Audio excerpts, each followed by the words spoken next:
За хамтаа өнөөдрийнхөө чимээгүй цагийг эхлүүлье. Өнөөдрийн чимээгүй цагийн сэдэв хараа. За Библийн ишлэл Еврей 12-ийн 1-2. Тиймээс бид өөрсдийг минь хүрээлэн буй үүл мэт үлэмжих гэрч нартай тул альва саа дотор ба амархан өрхөддөг нүглийг хажуу тийш нь тавьж өмнөө тавигдсан уралдаан төвчээртэйгээр гүйцгээе. Итгэлийг эхлүүлэгч бөгөөд төгс болгогч Есүс өөд харцгаая гэж.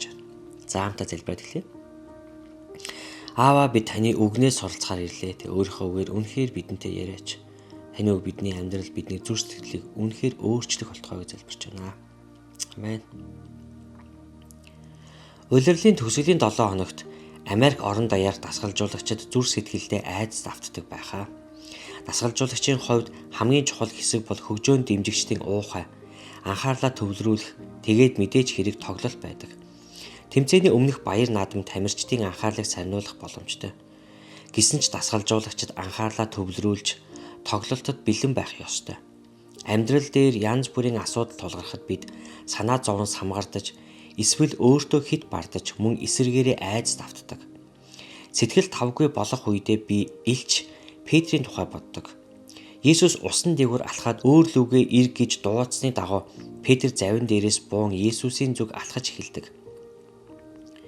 Эхлээд тэр усан дээр асуудалгүй явж байсан боловч аажимдаа живж эхлэв.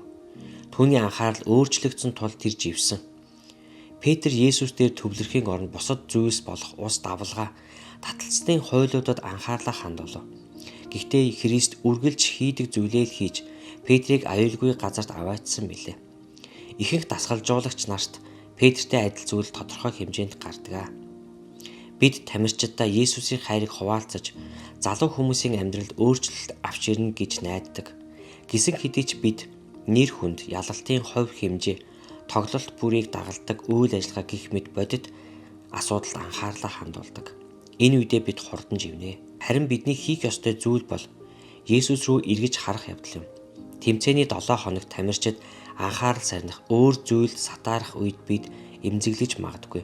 Яг түүнчлэн Есүс биднийг өөрт нь анхаарал хандуулахыг үргэлж хүссэн хүлээдэг. Тэр бидний аврагч эзэн учраас ингэх эрхтэй.